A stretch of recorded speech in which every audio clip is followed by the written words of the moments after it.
নোয়াখালীর সোনাইমুড়ি দেউটি ইউনিয়ন।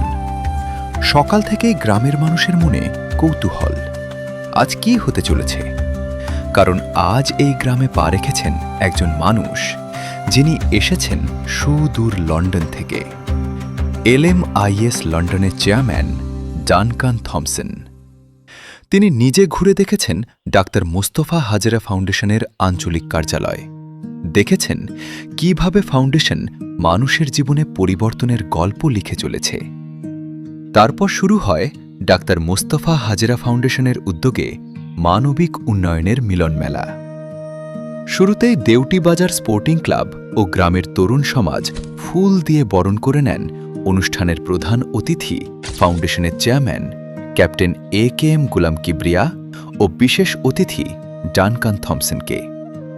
শুরুতে প্রজেক্টরের পর্দায় একে একে ভেসে ওঠে ফাউন্ডেশনের এক যুগেরও বেশি সময়ের মানবিক কার্যক্রমের গল্প। তারপর চলে প্রশ্ন উত্তর পর্ব। সঠিক উত্তরদাতাদের হাতে একে একে তুলে দেওয়া হয় পুরস্কার। এরপর ফাউন্ডেশনের মাধ্যমে উপকৃত ব্যক্তিরা মঞ্চে উঠে শোনান তাদের জীবনের বাস্তব অভিজ্ঞতার গল্প। প্রথমে মোহাম্মদ মিন্টু তুলে ধরেন তার অভিজ্ঞতার কথা। এই দিনে আসলে আমার ছেলে মেয়েদের কি আমি পানিতে ভিজতাম। আমার স্ত্রী এখন আমার পাশে আছে, আমার একটা ছেলে আছে। এখন আমার কান্দও আসে, হাসিও আসে মুখের মাঝে। ওনারাদের আমাকে একটা ঘর করে দিয়েছে। আমার ছেলে মেয়ে যদি আমি থাকতে পারি, এর থেকে আমার মনে আর কোনো দুঃখ নেই। আমি এখন আমার ছেলে মেয়েদেরকে খুব সুন্দরভাবে থাকতেছি। আমি কিন্তু তাদের জন্য সারা জীবন যতকালে বাঁচি আমার দোয়াটা তাদের জন্য মঞ্জুর থাকবে। এরপর কথা বলেন সুচিত্র বিকাশ পণ্ডিত। মোস্তফা হাজরা ফাউন্ডেশন আমাকে যে ঘর করে দিয়েছে, আমি এখন বৃষ্টি কাদা কিছু দেখিনি, আমি কত আনন্দে আছি।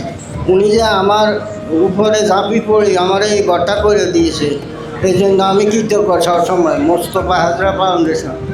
মোহাম্মদ ইসহাক শোনান ফাউন্ডেশনের মাধ্যমে উপকৃত হওয়ার নিজের গল্প। বিবাহিত করছি আমার ছেলে মেয়ে ছোট, তো বন্ধুর কারণে আমি সহযোগিতা আমার ঘরটা আমি কমপ্লিট করছি। বন্ধুর সহযোগিতা পাইছি, আমারও ছিল, আমি আরও কিছু প্রবাসী থেকেও পাইছি। বাবা ভাইয়া বন্ধুর সহযোগিতা আমি একটা ভালো ঘর করছি। সবশেষে মোহাম্মদ আজাদ জানান কিভাবে তিনি ফাউন্ডেশনের মাধ্যমে উপকৃত হয়েছেন। থেকে আমি 3 বার টিন পাইছি, আমাকে অনেক সহায়তা করেছে, বুঝছেন নি। তারপরে ওনারা অনেক গরিব দুঃখীকে সাহায্য করে, অনেক রাস্তাঘাট অনেক কিছু ওনারা করে। আমরা দীর্ঘদিন ওনাদের পাশে ছিলাম, কিন্তু আমার ঘরখানা ভাঙ্গা, আমি ওনাদের কাছে একটা আবেদন করেছি, আমাকে 3 বার টিন দিয়েছে। অনুষ্ঠানটিকে আরও প্রাণবন্ত করে তোলে যুক্তরাজ্যে মেডিসিন বিভাগে অধ্যয়নরত ফাউন্ডেশনের 4 তরুণ স্বেচ্ছাসেবকের উপস্থিতি, যারা ছুটে এসেছেন এই মাটির টানে। জান্নাতুল নারমিন গল্প বলার মাধ্যমে তুলে ধরেন ভালো কাজের প্রভাব কত দূর যেতে পারে। So I believe that in every individual there is some skill or some potential that's waiting to be untapped, and it is through the DMH Foundation that we have skill development opportunities all over the corners of the world, and it is through the training that we provide, the knowledge, the skills, and we give people confidence to stand on their own feet. So our work is very similar. What we do is we push someone forward, we give someone an opportunity, we give someone a chance. We help empower people to stand on their own feet and find their own voice. Thank you. ধন্যবাদ। জান্নাতুল তাজরিন বলেন ফাউন্ডেশনের দীর্ঘ কার্যক্রমের কথা। A powerful vision, a society where people can live with dignity, hope, and security. What we're trying to do is to transform people from being dependent into independent, to providing young students with scholarships, care for communities in need, training young people with skills to earn a living. What we're trying to do is ensuring that poverty, being born in poverty, does not determine the whole future. Healthcare and education shouldn't be a privilege, and everyone has the opportunity to contribute and thrive. Thank you. জান্নাতুল নূর তুলে ধরেন global ৫-০ অভিযানের লক্ষ্য। ঠিক আছে, আসসালামু আলাইকুম। প্রতিটি সংখ্যার পেছনে রয়েছে একটি জীবন, একটি পরিবার এবং একটি স্বপ্ন। এই স্বপ্নকে বাস্তবে রূপ দেওয়ার লক্ষ্যে ডিএমএইচ ফাউন্ডেশনের 5-0 প্রজেক্ট। এর লক্ষ্য 5টি: শূন্য ভিক্ষাবৃত্তি, শূন্য গৃহহীনতা, শূন্য নিরক্ষরতা, চিকিৎসার অভাবে শূন্য মৃত্যু এবং শূন্য অদক্ষ মানুষ। এই 5টি লক্ষ্য শুধু সমস্যা দূর করার কথা বলে না, এগুলো মানুষের মর্যাদা, সুযোগ এবং আত্মনির্ভরতার কথা বলে।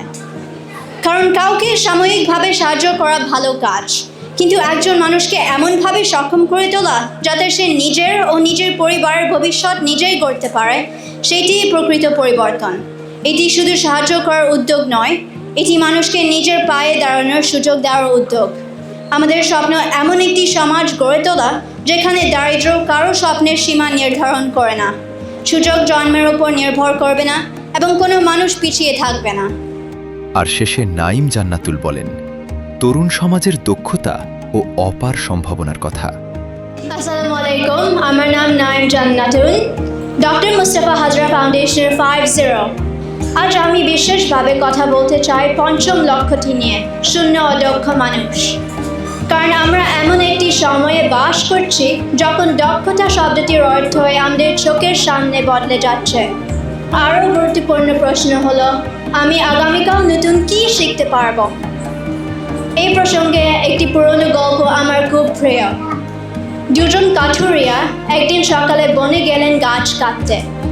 সকালবেলা একই সময়ে তারা কাজ শুরু করলেন। প্রথম কাঠুরিয়া এক মুহূর্তেও থামলেন না, আর দ্বিতীয় কাঠুরিয়া কিছুক্ষণ পর পর থামলেন। দিন শেষে যখন দুজনের কাটা গাছ গোনা হলো, তখন দেখা গেল এক অবাক করা ঘটনা। যে কাঠুরিয়া বারবার থেমেছিলেন, তিনি অনেক বেশি গাছ কেটেছেন। প্রথম কাঠুরিয়া অবাক হয়ে জিজ্ঞেস করলেন, এটা কিভাবে সম্ভব? আমি তো সারাদিন একবারও থামিনি, অথচ তোমাকে বারবার থামতে দেখেছি। দ্বিতীয় কাঠুরিয়া মৃদু হেসে বললেন, বন্ধু, যখনই আমি থেমেছি তখন আমি বিশ্রাম নিচ্ছিলাম না, আমি আমার কুঠারটাকে ধার দিচ্ছিলাম। এই ছোট্ট গল্পটির মধ্যে আজকের পৃথিবীর জন্য একটি অসাধারণ শিক্ষা রয়েছে। শুধু কঠোর পরিশ্রম করলে হবে না, আধুনিক প্রযুক্তির সাথে সাথে তাল মিলিয়ে চলতে হবে, তাহলেই আমাদের সফলতা আসবে। ধন্যবাদ। ফাউন্ডেশনের কাজ দেখে ও মানুষের আন্তরিকতায় মুগ্ধ হন ডানকান থমসন। তিনি বলেন, এখানে এসে তার মনে হয়েছে সবাই যেন একই পরিবারের মানুষ। তিনি আরও বলেন, I represent the Lloyd's of London insurance industry, and I was invited by my friend Captain Kipria to be here today, and I've only actually been here for a few hours, but I think that I've discovered something very special. What you've created here is something you can be very, very proud of. A family of people that care for each other and actually have a desire to help each other. And that's reflected really in the volunteers that give up their time to help their community and their family. Although they're giving up their time for their community and for their families, actually what is happening is that they are themselves learning those skills which will hopefully put them in good stead for the rest of their life. But not only the skill, it's the confidence that that skill brings to them. And that is also true of the education. People prosper by their education. And again, that's reflected within the community. It's because the word that you're creating here is getting out. Through the good offices of Captain Kypria, the education program now is replicated in 15 other countries and growing. And if you could actually bottle what you have here in this community and replicate that around the world, can you imagine how lovely the world would be? I think that you people here who may not be aware of it are actually pioneers for a way forward that actually would be fantastic if it could be replicated in other areas. Well, the word is getting out. So when this project first started, it was probably only a handful of people. But now look at it. Now look what you've achieved. It's absolutely special, very special. And I'm proud to be welcomed here today by all of you. Thank you very, very much. তারপর microphone হাতে নেন captain AKM গোলাম কিবরিয়া। তিনি বলেন, আশেপাশের মানুষের দুঃখ বুঝতে হয় হৃদয় দিয়ে, আর পরিবর্তন শুরু হয় নিজে বদলে যাওয়ার মধ্য দিয়ে। তিনি আরও বলেন, আসসালামু আলাইকুম ওয়া রাহমাতুল্লাহি ওয়া বারাকাতুহু। এই তো আলহামদুলিল্লাহ, আজকের এই অনুষ্ঠানটা একটু ব্যতিক্রমধর্মী অনুষ্ঠান। আপনারা কি কখনো দেখেছেন লন্ডনের কোনো লোক, এই ধরনের এই যে সাদা মানুষ, লন্ডনের কোনো লোক নোয়াখালীতে কখনো এসে রাত কাটিয়েছে? এই ধরনের কাউকে কখনো আপনারা দেখেছেন? এটার পিছনের একটা গল্প হলো, এই লোকটা নাম হলো ডানকান থমসন। তো এই লোকটা আমাদের কথা বিভিন্ন জায়গায় শুনেছে, আমাদের মুস্তফা হাজরা ফাউন্ডেশনের গল্প শুনেছে, আমাদেরকে নিয়ে স্টাডি করেছে। করে সে আমাকে বলল যে আমি তোমাদের ফাউন্ডেশনে কিছু টাকা দিতে চাই।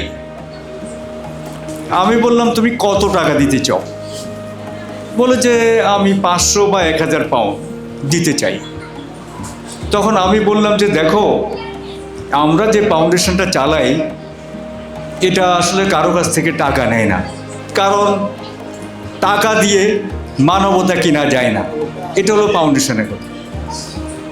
আমরা যদি কাউকে টাকা দেই, তখন একটা লোক যার টাকা দরকার তাকে আস্তে আস্তে আস্তে আস্তে পেশাগত ভিক্ষুক বানিয়ে দিচ্ছি আমরা। তো আমরা এই কাজটা করতে রাজি নেই, আমরা এই কাজটা করি না। যে যদি তুমি পরিবর্তন হও, আমি পরিবর্তন হই, তাহলে সারা পৃথিবী পরিবর্তন হবে। আমরা এই ফিলোসফিতে বিশ্বাস করি। যদি আমরা কাউকে টাকা দেই, তাহলে কি হয়, আমরা একটা সাধারণ মানুষকে একটা করুণা করে একজন সবল মানুষকে আমরা দুর্বল করে ফেলি। মানবতা ডোনেশন বাটন, অর্থাৎ টাকা দিয়ে কেনা বেচা করা যায় না। তখন সে বলল যে এলাকা থেকে তুমি এসেছো, আমি কি তোমাদের এলাকা ভিজিট করতে পারি? আমি কি তোমাদের লোকজনের কথা শুনতে পারি? কিভাবে পরিবর্তন করেছো তোমরা, মানুষের জীবনকে কিভাবে বদলে দিয়েছো, এটা আমি নিজ চোখে একটু দেখতে চাই। এই জন্য সে চলে আসলো শুধু লন্ডন থেকে। আমাদের ফাউন্ডেশনের স্ট্র্যাটেজি হলো, আমরা চাই আপনার মধ্যে গুড হ্যাবিট। আপনি ভালো হন, সমাজ ভালো হয়ে যাবে।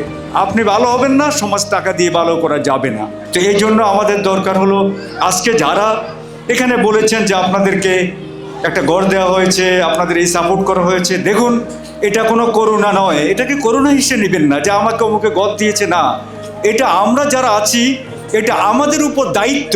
আপনি একজন মানুষ হয়ে আপনি একটা সুন্দর ঘরে থাকবেন, কিন্তু আপনার পাশে একটা লোকের ঘরের মধ্যে বৃষ্টির পানি পড়বে, রাস্তায় শুয়ে থাকবে, আপনি আরামে ঘুমাবেন। আপনি কিসের মুসলমান? আপনি ভাবেন যে মুসলমান মানে নামাজ পড়ো, রোজা রাখো। প্রকৃত মুসলমান হলো সে ব্যক্তি যার আশেপাশের মানুষের দুঃখ কষ্ট তার কর্ণকুরে প্রবেশ করে। আমি প্রতিদিন ঘুম থেকে উঠে যেরকম একটা কথা বলি, আমি নিজেকে চিন্তা করি আমার এবং পশু পাখির মধ্যে পার্থক্যটা কোথায়। তো কোরআন শরীফের যে সূরা আরাফের 179 নম্বর আয়াতে আল্লাহ রাব্বুল আলামিন বলেন, মানুষ এবং পশু পাখির মধ্যে পার্থক্যটা বুঝিয়েছেন যে লাহুম কুলুবুন লা ইউকাহুনা বিহা।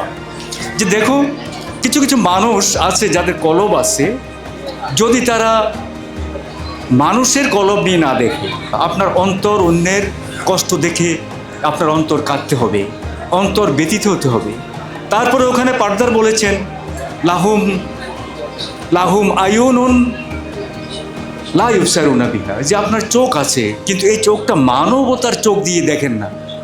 তারপরে আয়াতে বলছে লাহুম আজানুন লা ইয়াসমাউনা বিহা, যে আপনার কান আছে কিন্তু গরিবের নিপীড়িত নির্যাতনের যে কষ্ট মানবতার কান দিয়ে শুনেন নাই। তো এই কথা বলে এসে পরবর্তী আল্লাহ তাআলা ঘোষণা করেন আউলাইকা কালান আম, যদি তুমি মানবতার হৃদয় দিয়ে মানুষকে না দেখো, যদি তুমি মানবতার চোখ দিয়ে মানুষকে না দেখো, যদি মানবতার কান দিয়ে মানুষের দুঃখ কষ্ট নিপীড়ন নির্যাতনের কথা না শুনো, তুমি তাহলে মানুষ নয়, তুমি হলো গৃহপালিত পশু।